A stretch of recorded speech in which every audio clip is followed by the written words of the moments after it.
டேய் நண்பா, எனக்கு இப்ப என்ன பண்றேன்னு புரியலடா. உண்மையாவே எனக்கு எவ்வளவு வேதனையா இருக்கு தெரியுமா?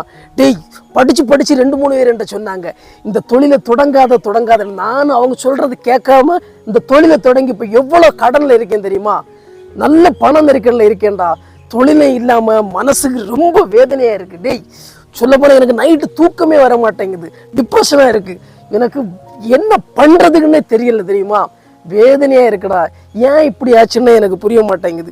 ஒரு இடங்களுக்கு கூட போய் என்னால் நிம்மதியாக இருக்க கூட முடியல. அவ்வளவு என்னால் சந்தோஷமாவே இல்லை நண்பா. என்னன்னே தெரியல. நான் தொடங்கின நேரம் அப்படியா இல்லை எனக்கு வந்துட்டு இந்த மாதிரி தான் பிரச்சனை வந்துட்டு இருக்குமா ஒன்றுமே புரியல. இதை வேற நான் வச்சுட்டு கடன் வேற நிறைய இடங்களில் வாங்கியிருக்கேன்டா. சில இடங்கள்ல வந்துட்டு லோன் எடுத்திருக்கேன், கடை வாங்கியிருக்கேன். அவங்க காசு கூட கட்ட முடியாமல் இப்போ நான் கண்ணை தள்ளிட்டு இருக்கேன். ஒன்றுமே புரியல, என்ன நடக்குன்னே தெரியலடா. டேய், நீ சொல்றது எனக்கு புரியுது.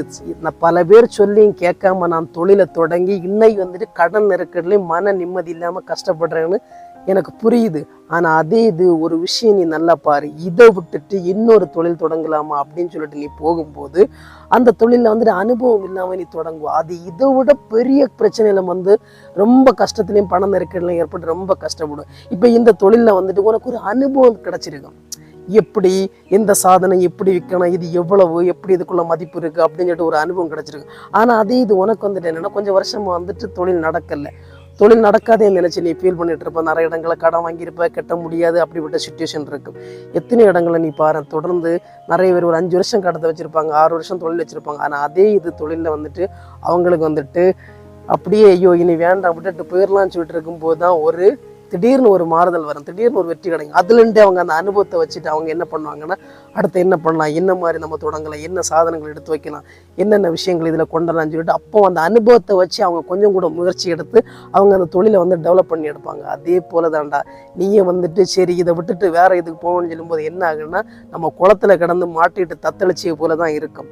இப்போ இதே தொழிலை வந்துட்டு நீ நினைச்சா முடியும். இதே உன்னோட அனுபவத்தில் அடுத்து என்ன பண்ணலாம், என்னென்ன சாதனங்கள் எடுத்து வைக்கலாம், நமக்கு வந்துட்டு கொஞ்சம் கொஞ்சமாக வந்துட்டு கிடைக்கிற சார்ந்த கொஞ்சம் நம்ம ரூபா வந்துட்டு நமக்குன்னு தனியாக ஒதுக்கி வைக்கலாம், சேமிக்கலாம். அந்த காசை வந்துட்டு நம்ம தொழிலுக்கு வந்து முடக்கிறது போக கொஞ்சம் சேவ் பண்ணுற காசு வாரத்தில் ஒரு நாள் ஒரு சீட்டு போடலாம். டெய்லி வந்துட்டு ஒரு 50 ரூபா 100 ரூபா வச்சு சேமிக்கலாம். அதே இந்த காசுகள் கூட்டும்போது இந்த காசுகளை வந்துட்டு உனக்கு என்ன பண்ணேன்னா அடுத்த கட்டத்தில் வந்துட்டு ஒரு இக்கட்டான சுச்சுவேஷனில் வந்துட்டு நீ கூட்டுற சேவ் பண்ணுற காசு வந்துட்டு உனக்கு வந்துட்டு ஹெல்ப் பண்ணும். அப்போ கொஞ்சம் கொஞ்சமாக கடனும் தீரும். கொஞ்ச நாள் போகும்போது உனக்கு தொழிலும் நல்லா டெவலப் ஆகும். அப்போ வந்துட்டு மன நிம்மதியாக இருக்கும். நீ அதனால நீ ஒரு இடத்த விட்டு இன்னொரு இடத்துல தவழ்ந்து போகும்போது அங்கே வந்துட்டு இதை விட பெரிய பாதிப்பாயிருங்க. அதனால